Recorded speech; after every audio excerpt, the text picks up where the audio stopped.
The Johnson family had always dreamed of owning a house in a quiet suburban neighborhood. It was the kind of place where everyone knew each other and the streets were lined with tree-covered sidewalks. When they first moved in, the excitement was palpable. The kids couldn't wait to explore their new backyard, and the parents couldn't wait to settle into their new routine. The house had everything they had hoped for and more. It was spacious with a large yard that stretched out into the distance, the perfect place to raise their family for years to come. The backyard seemed endless from the back door. The grass was green and well kept. A gentle slope led to a small wooded area, and just beyond that lay a vacant lot that had been there for as long as anyone could remember. It was the perfect spot for their kids to play without worrying about cars or neighbors getting too close. It felt like a little piece of paradise away from the world. The family spent the first few months enjoying their new life on the property. Every weekend was an adventure, from family barbecues to lazy afternoons under the sun. The Johnsons were happy in their new home. The kids built forts in the trees and played with their dog, while the parents spent evenings planting flowers and planning for the future. They made small improvements to the yard, adding a new fence along the back to separate their property from the lot behind them. It was a simple wooden fence, nothing fancy, but it marked the boundary between their land and the land that they believed was empty. No one had ever mentioned any issues with it, and the family had never thought to ask the neighbors about the property line. They were simply happy to have the space. Everything seemed perfect for the Johnsons. They enjoyed the peace and privacy that came with their large yard, and they had no reason to believe anything would disrupt their idyllic life. That is, until the letter arrived. The envelope was white and official looking. It arrived one Thursday morning, addressed to the family with a return address from the Homeowners Association. The HOA had always been a distant entity for the Johnsons. They were aware of its existence, but had never paid much attention to it. The rules were simple, and the neighborhood had always seemed peaceful and well-maintained. The last thing they expected was to receive a letter from the HOA. Inside the letter was a formal notice claiming that the family's fence was built on land that did not belong to them. The letter was filled with legal jargon demanding that the fence be moved immediately to avoid fines or further action. The Johnsons were taken aback. They had always believed the land they had fenced in was theirs and had never received any warnings or complaints from the HOA. In fact, the only people who had ever commented on their fence were the neighbors who had expressed their approval of the new addition. It was a complete shock to them that the HOA would now demand they tear it down. At first, the Johnsons thought it might be a mistake, maybe a mix-up in paperwork or an error in their property records. They decided to do some digging and find out if there was any truth to the claims made by the HOA. They pulled up their property deed and contacted the title company they had worked with when they bought the house and property. They learned that the land behind their house had always been part of their parcel and that the property line had been surveyed correctly. When they purchased the house, there was no question that the fence they had built was on their own land. They couldn't understand why that HOA was suddenly claiming otherwise. The family was frustrated and confused by the letter. They knew they had every right to the land, and yet the HOA was demanding that they move their fence. They considered ignoring the letter, but something about the tone of the message made them uneasy. It wasn't just a friendly reminder or a polite request. It was a threat, a warning that they would face fines or legal action if they didn't comply. The Johnsons didn't want to get into a legal battle, but they also didn't want to back down from something they knew was theirs. They decided to seek legal advice and get to the bottom of the situation once and for all. The more they looked into the matter, the more it became clear that something wasn't right. The HOA had no legal right to demand they move the fence, but the family didn't know what to do next. The letter had been signed by the HOA president, a woman known in the neighborhood for being an overbearing rule enforcer. She had a reputation for meddling in people's business and pushing for compliance with every tiny rule in the community. She had even been given the nickname Karen by the locals for her relentless enforcement of HOA regulations. The Johnsons had never had any issues with her before, but they couldn't shake the feeling that this was something personal. The Johnsons felt a growing sense of unease as they dug deeper into the issue. Every time they tried to understand the situation better, It seemed like the problem only grew more complicated. It was clear that they were dealing with more than just a misunderstanding or a simple mistake from the HOA. The more they thought about it, the more they realized that the person behind the complaint wasn't just any HOA member, it was the HOA president Karen, known throughout the neighborhood for her overzealous obsession with rules and regulations. The neighbors often whispered about her relentless enforcement of even the smallest infractions and her willingness to report anyone who dared to bend the rules even slightly. Despite the Johnsons never having been in direct conflict with Karen before, they knew her reputation all too well. She was notorious for showing up unannounced to inspect yards and sending stern letters about minor violations, often over things as small as a misplaced trash can or an unsightly lawn ornament. Her presence was felt in the neighborhood like a shadow, hanging over everyone, and now it seemed like her attention had turned to them after hearing whispers from neighbors about her involvement in their situation. The Johnsons started to feel like they were caught in a trap they hadn't even known they'd stepped into.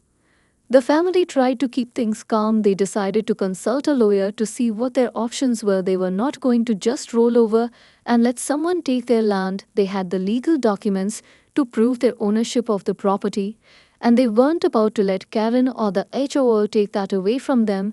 The lawyer was quick to reassure them that the land was indeed theirs. There were no issues with the property line, and the fence they had built was perfectly legal. In fact, the lawyer said that the HOA had no legal grounds to demand the fence be moved. They could safely ignore the HOA's letter, but the idea of simply ignoring Karen didn't sit well with the Johnsons. It felt like it would only escalate the situation, and the last thing they wanted was to get into a drawn-out legal battle with someone who seemed as relentless as Karen. Despite the lawyer's advice, the Johnsons knew that simply ignoring Karen wouldn't be enough. They needed to protect their property from further interference, so they decided to confront the issue head-on and stand their ground. The first step was to write a letter to the HOA, detailing their legal ownership of the land and their intention to keep the fence where it was. They made it clear that they would not be moving the fence and that they expected the HOA to respect their rights. They sent the letter off with the hope that the situation would resolve itself peacefully, but deep down they feared that Karen would not let this go so easily. True to form, Karen didn't take the letter kindly, and her response was swift and dramatic. The Johnsons came home one afternoon to find her standing on their front porch, her face twisted in frustration. She wasted no time in demanding that they remove the fence immediately. She claimed that it was an eyesore and a violation of HOA rules. She said that the fence was too tall and that it didn't conform to the neighborhood's aesthetic standards. Even though the fence was no different from others in the neighborhood, she didn't care. Her words were sharp and filled with disdain. The Johnsons stood their ground, refusing to budge even a little bit. They had the law on their side, and they weren't going to let her bully them into submission. The confrontation only fueled Karen's obsession with making the Johnsons comply. She began sending even more frequent letters, accusing them of breaking other minor HOA rules. She reported them for having a tree that was too close to the fence and even claimed that the color of their mailbox wasn't in line with neighborhood guidelines. It seemed like every little thing became an issue, and each time the Johnsons ignored her, the situation grew more tense. Karen wasn't the type of person who would back down easily. She was determined to win this fight, no matter what it took, and the Johnsons knew that they were in for a long battle if they didn't do something to stop her once and for all. The situation with Karen and the HOA had reached a boiling point, and the Johnsons knew that they couldn't just sit back and let things spiral out of control. It wasn't just about the fence anymore. It had become about standing up for their rights and protecting their home from someone who was intent on making their lives miserable. Every time they received a letter from Karen or the HOA, it felt like another slap in the face. They had already spent months trying to do the right thing, but all their efforts had only been met with hostility and threats.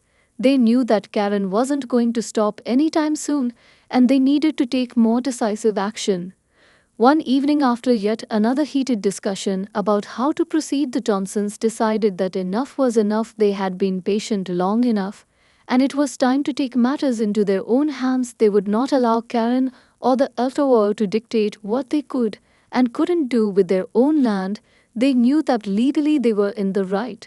But they also knew that sometimes being right wasn't enough when it came to people like Karen, who had a reputation for bullying others into submission. The Johnsons had to do something bold, something that would send a clear message, not just to Karen, but to their entire neighborhood. They weren't going to let her walk all over them anymore. The family came up with a plan that would make a statement loud and clear. They would install an electric fence along the disputed property line.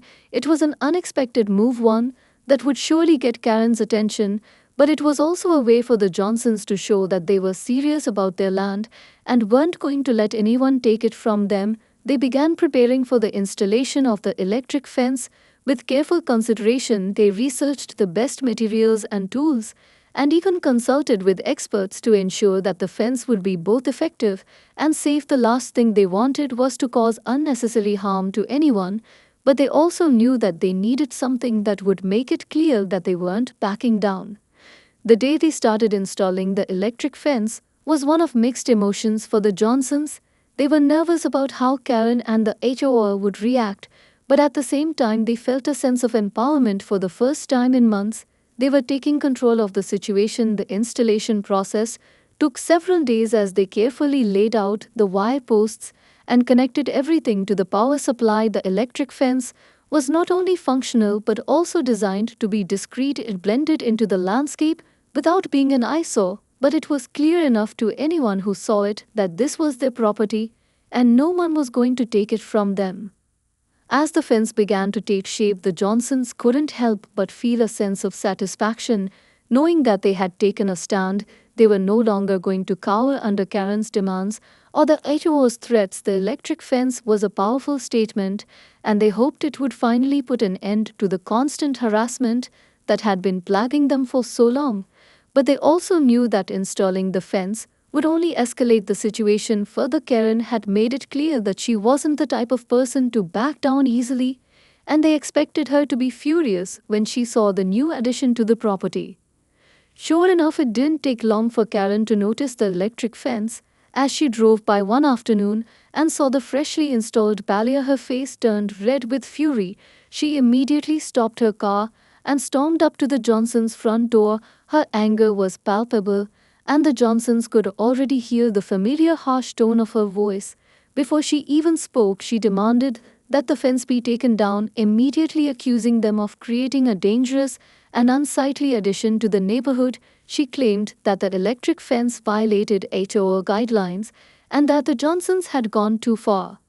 The Johnsons stood firm. They explained that the fence was within their legal rights and that they had no intention of removing it. They had finally had enough of Karen's interference and weren't going to let her push them around anymore. Karen wasn't having any of it. She threatened legal action once again and insisted that they take the fence down or face severe consequences. But the Johnsons simply looked her in the eye and refused to back down. The battle had officially begun, and they were ready for whatever came next. They knew this wouldn't be the end of it, but they also knew that they had finally taken the first step toward reclaiming their peace and their property. As the days passed after the electric fence was installed, the tension in the neighborhood became palpable. The Johnsons could feel the eyes of their neighbors upon them. Some watched with curiosity, while others exchanged whispers behind their curtains. Karen's reaction had been swift and predictable, but it was clear to the family that the situation wasn't going to end with just one confrontation. The neighborhood was divided. Some residents supported the Johnsons' decision and admired their courage, while others sided with Karen and the HOA, believing that the family had gone too far. With their bold move, the Johnsons knew that the drama had only just begun and that the HOA president wasn't going to back down easily. That electric fence became a symbol of defiance in the neighborhood. It was hard to ignore and even harder to forget. For many, it seemed like an extreme solution, but for the Johnsons, it was a way to make it clear that they were not going to be pushed around anymore. The tension started to build as the HOA president, Karen, began sending more and more letters threatening legal action. She accused the Johnsons of violating HOA rules once again and demanded that the fence be taken down or face massive fines. This time, however, the Johnsons were ready for her. They had done their homework and they knew they had the legal right to keep the fence in place. The family decided to consult with their lawyer once again to ensure they were on solid ground. The lawyer reassured them that they were in the right and that the HOA had no grounds to force them to remove the fence. They made it clear that the fence was not a violation of any zoning laws and that it was their property to do with as they pleased. The Johnsons felt a renewed sense of confidence, knowing that the law was on their side, but the reality of the situation was that they were still facing an uphill battle with the HOA and their relentless president. Despite the legal reassurance, the family couldn't help but feel the pressure mounting. Karen wasn't one to back down easily, and she had already made it clear that she wasn't going to let this go without a fight. She rallied support from other members of the HOA and began to organize a campaign to have the fence removed. She spread rumors about the Johnsons and their so-called unsightly fence, warning neighbors that it would devalue property prices and tarnish the neighborhood's image. She even went so far as to call a meeting of the HOA to discuss the matter and vote on whether or not the fence should be taken down. The Johnsons received an invitation to the meeting, but they were not intimidated. They knew that Karen's tactics were nothing more than a smear campaign to get her way. The night of the HOA meeting arrived, and the Johnsons attended to defend their position. The room was filled with tense faces and whispered conversations. Karen was already standing in front of the crowd when the Johnsons walked in. Her presence commanded attention, and she wasted no time launching into her attack on the electric fence. She accused the Johnsons of violating HOA rules and argued that the fence was not only an eyesore but also a safety hazard. She painted the family as troublemakers who didn't respect the neighborhood's values and who were undermining the harmony of the community. Her words were sharp and calculated, designed to sway public opinion in her favor. But the Johnsons weren't going to let her control the narrative. They stood up and explained their side of the story. They calmly presented the facts, showing that they had every right to build the fence and that they were simply defending their property from an overbearing HOA president who was determined to make their lives miserable. They spoke about the months of harassment they had endured and how they had tried every other option before resorting to the electric fence. It was a matter of principle for them, not just about the fence, but about standing up for their rights. As homeowners, they emphasized that they weren't trying to start a conflict, but that they couldn't allow Karen's overreach to go unchecked. The room fell silent as the Johnsons spoke their piece. For the first time in months, they felt like they were finally being heard, and the members of the HOA began to shift in their seats. Some nodded in agreement, while others looked uncomfortable. Karen's once unshakable support began to falter as more and more people started to question her motives. Even those who had initially sided with her began to waver. The tide was slowly turning, but Karen wasn't going to give up without a fight. She continued to press her case with everything she had, but the Johnsons could see that the cracks were starting to show in her armor. When it came time to vote, the result was unexpected. The majority of the HOA members sided with the Johnsons and voted to allow the electric fence to remain in place. The family was stunned by the outcome. They had won the support of the community, and the HOA had finally been forced to back down. Karen's face twisted in anger as she realized she had lost the battle. Her influence over the neighborhood had been shattered, and her power had been diminished. The Johnsons felt a wave of relief wash over them as they realized they had finally reclaimed their peace and their property. The victory at the HOA meeting was a moment of triumph for the Johnsons, but they knew that the war wasn't over. While they had won the vote and gained some support from the community, they couldn't shake the feeling that Karen wouldn't let this go quietly. They had faced months of harassment and intimidation, and they knew that she was the type of person who wouldn't accept defeat gracefully. Sure enough, in the days following the meeting, Karen made it clear that she wasn't going to let the matter drop. She began a new campaign. This time she spread rumors about the Johnsons, trying to paint them as troublemakers and bad neighbors. She claimed that the electric fence was a safety hazard and even went so far as to say that it would attract unwanted attention from local authorities. She tried to convince other neighbors that the fence was a danger to children and pets, and that it was only a matter of time before something went wrong. Despite her efforts, Karen's power over the neighborhood continued to wane. More and more neighbors began to show their support for the Johnsons after seeing how Karen had twisted the situation to fit her own agenda. They felt sympathy for the family, and many began to realize that Karen's obsession with enforcing every single rule had gone too far. The Johnsons, now with the support of several key neighbors, decided it was time to take the next step in securing their peace. They didn't want to get caught up in any more drama, but they also weren't going to let Karen keep attacking them without consequences. They began to document every instance of harassment from the HOA and Karen, including her threatening letters and attempts to rally others against them. They made sure to keep detailed records and take photos of everything, knowing that they might need the evidence later if things escalated further. Despite all of this, the Johnsons maintained their resolve. They refused to let Karen's attacks destroy their peace of mind. The electric fence stood strong as a reminder that they had fought for their rights and that they weren't going to let anyone take that away from them. The neighborhood slowly began to find a new normal. As Karen's influence faded away, people started to return to their routines, and the drama surrounding the fence began to die down. The Johnsons had fought not just for their property, but for their sense of security and peace in their own home. They knew that things might never be the same as they had been before. But they also knew that they had taken a stand for something important, and that was something they could be proud of. Over time, the Johnsons' relationship with their neighbors improved as well. The once divided community began to unite in a new sense of respect for the family who had stood up to the HOA and the controlling behavior of one person. While some still remained distant, many others began to approach them with a renewed sense of friendship and camaraderie. It was clear that the Johnsons had earned the respect of their community through their determination and unwillingness to back down from what was right. The electric fence, that had once seemed like an extreme measure, became a symbol of their strength and resilience, and over time people stopped seeing it as an eyesore and began to accept it as part of the landscape. It was no longer just a boundary marker, but a representation of the Johnsons' refusal to let anyone infringe upon their rights or dictate how they lived their lives.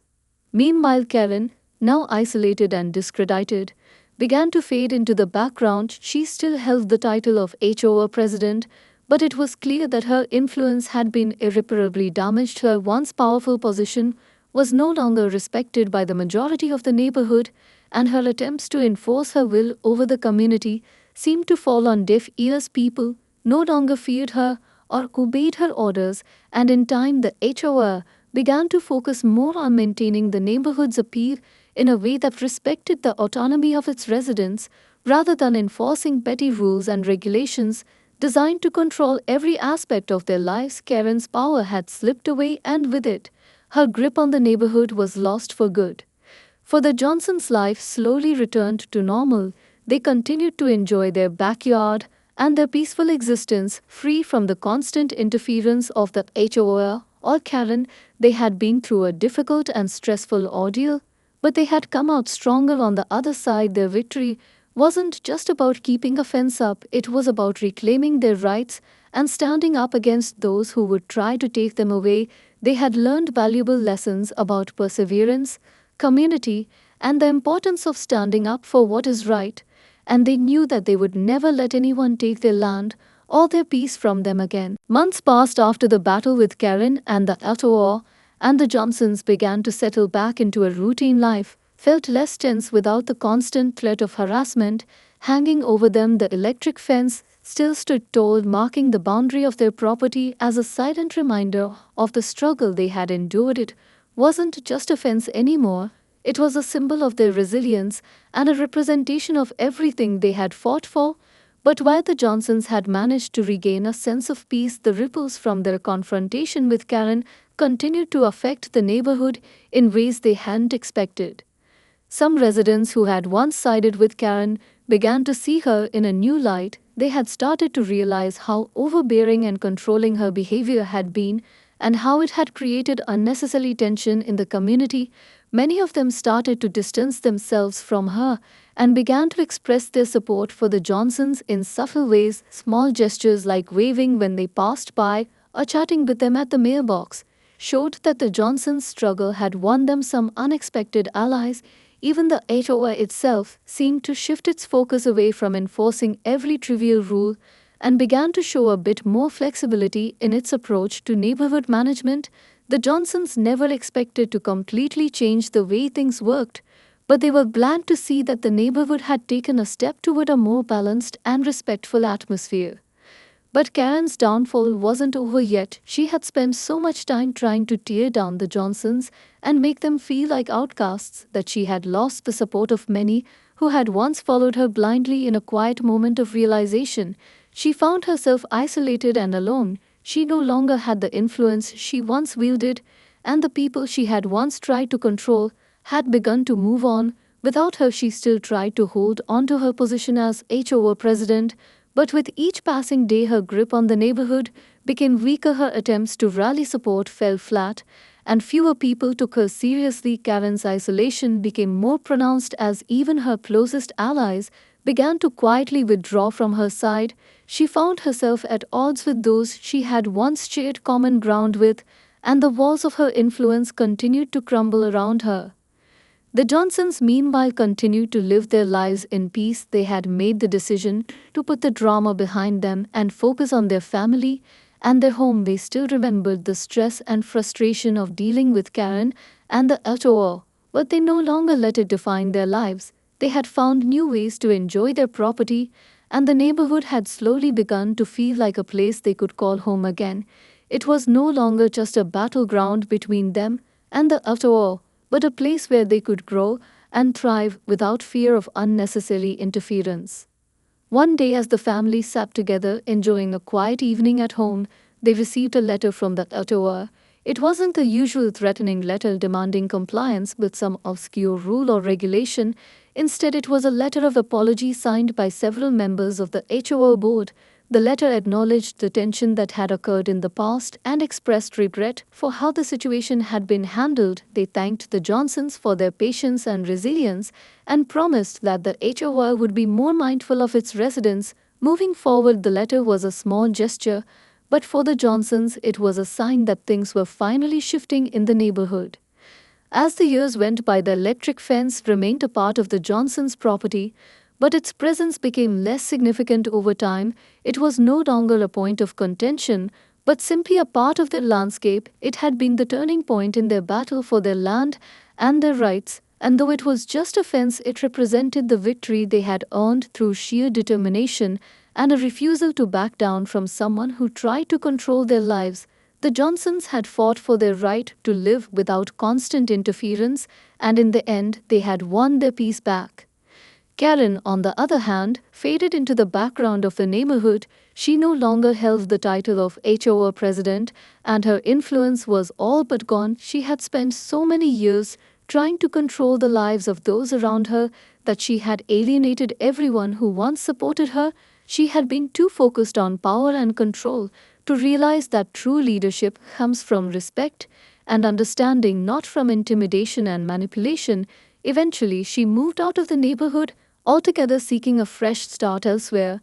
But the damage had already been done. Her legacy in the neighborhood was one of division and resentment, and though she tried to rebuild her life elsewhere, she would always be remembered as the woman who lost everything because of her obsession with control. The Johnsons never sought to be heroes or to change the world. They simply wanted to live in peace and protect what was theirs. But in the end, their story became one of inspiration for those who witnessed it.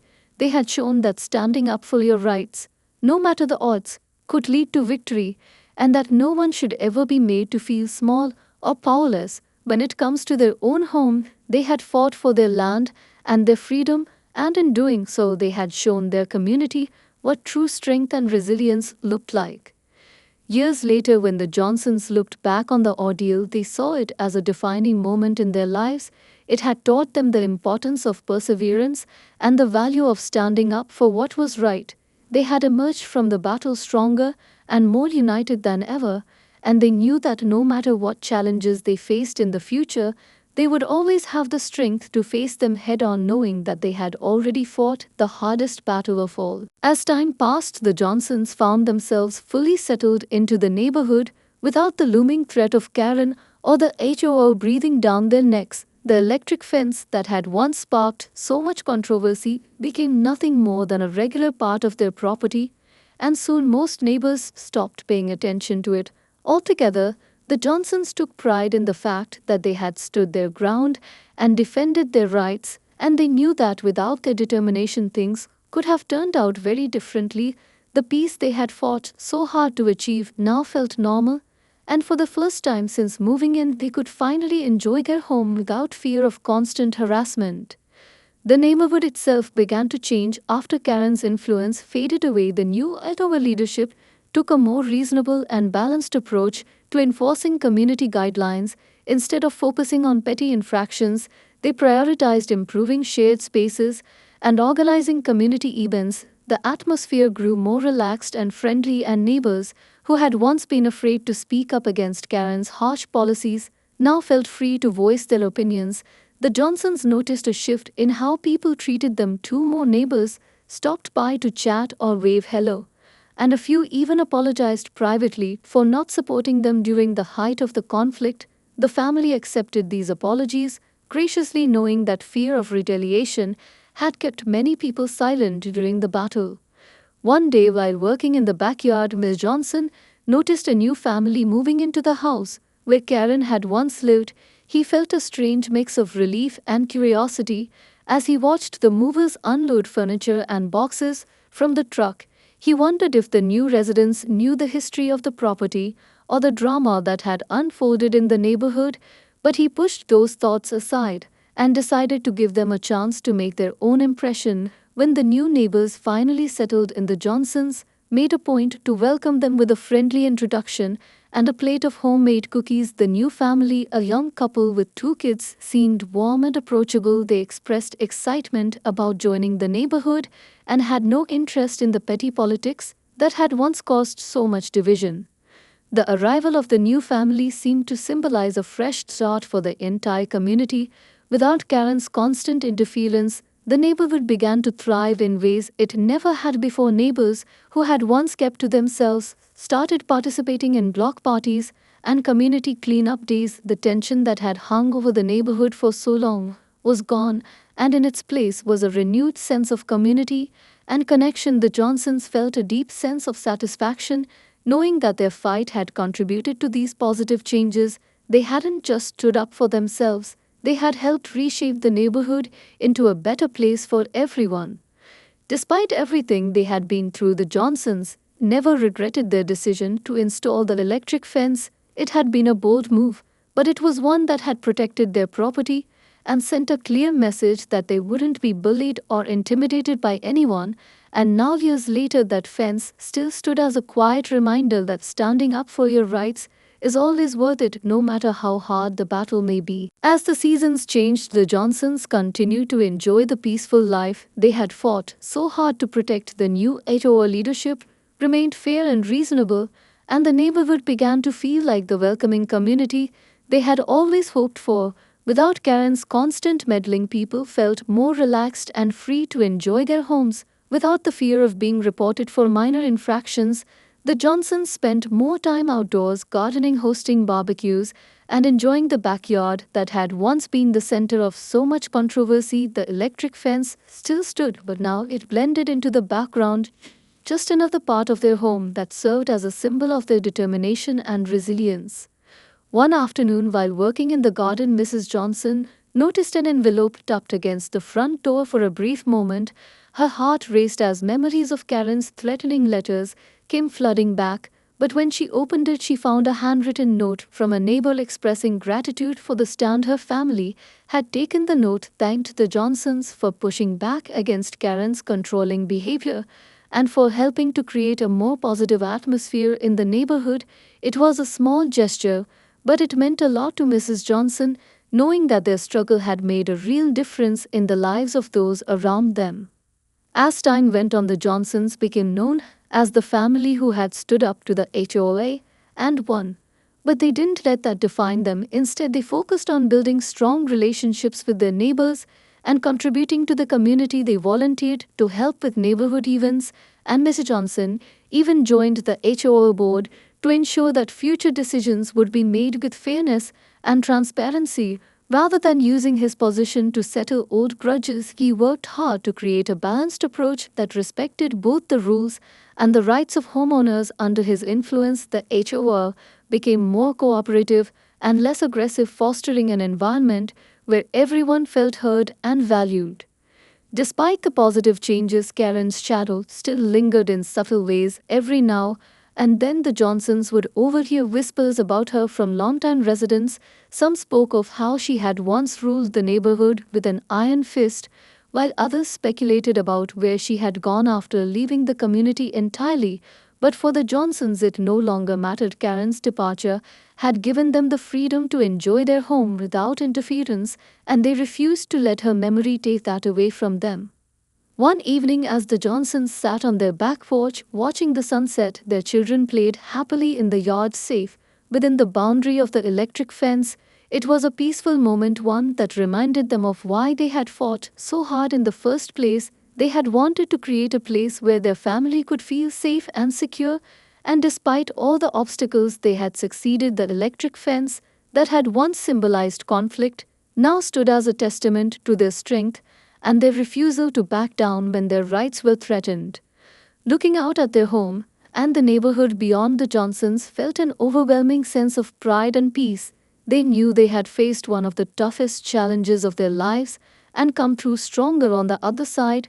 No matter what the future held, they were ready to face it together, knowing that no one would ever take their land or their freedom away from them again. Years passed and the Johnsons continued to live peacefully in their home. The electric fence still stood as a quiet reminder of the battle they had fought and won, but over time it became less of a symbol of conflict and more of a part of their everyday lives. The children grew up playing safely in the yard, and the once tense atmosphere of the neighborhood had transformed into a place where people felt comfortable and connected. The Johnsons had not only defended their land, but had also helped create a community where everyone felt they had a voice and could live without fear of being bullied or controlled. The HOA, under Mr. Johnson's influence, became a fair and balanced organization. Gone were the days of arbitrary rules and power-hungry leadership. Instead, the focus shifted to improving the neighborhood and fostering a spirit of cooperation. Community projects flourished, and people came together to make the neighborhood a better place to live. Mr. Johnson's presence on the board ensured that no one else could rise to power the way Karen had, and the lessons learned from their ordeal continued to shape the way decisions were made over time. The electric fence became more than just a boundary, it became a symbol of change and the triumph of fairness over tyranny. One day, a new family moved into the neighborhood, eager to settle into their new home. They had heard whispers about the battle between the Johnsons and the former HOA president, but to them it seemed like ancient history. When they met the Johnsons, they found a warm and welcoming family who had once been at the center of a neighborhood-wide conflict, but now focused on building a better future. The Johnsons shared their story with kindness and humor, making sure to emphasize the importance of standing up for what is right. Even when the odds seemed stacked against you, the new neighbors were inspired by their journey and felt reassured knowing that they were joining a community that valued fairness and respect. Despite the years that had passed, Karen's name still came up from time to time as a cautionary tale. Neighbors would tell new residents about the woman who had once ruled that HOA with an iron fist, and how her obsession with control ultimately led to her downfall. But to the Johnsons, she was little more than a distant memory, a reminder of how easily power can corrupt and how important it is to protect your rights. No matter what, Karen had tried to break their spirit, but instead she had only made them stronger and more united as a family. One evening, as the sun set over the neighborhood, Mr. and Mrs. Johnson sat on their porch watching their children play in the yard. Laughter filled the air, and the golden light cast a warm glow over their home. It was a peaceful scene, a far cry from the stress and tension of the past. They held hands, sharing a quiet moment of reflection, knowing that everything they had fought for had been worth it. No matter how hard things had gotten, they had never given up, and that determination had given them the life they now enjoyed. As the breeze carried the sound of laughter through the air, the Johnsons felt a deep sense of pride and contentment. They had faced an impossible battle and come out stronger on the other side, And while the electric fence remained as a physical reminder of their fight, the true victory lay in the life they had built together, free from fear and full of hope for whatever the future might bring. No one would ever take their home or their peace away from them again, and they knew that as long as they stood together, they could face anything that came their way.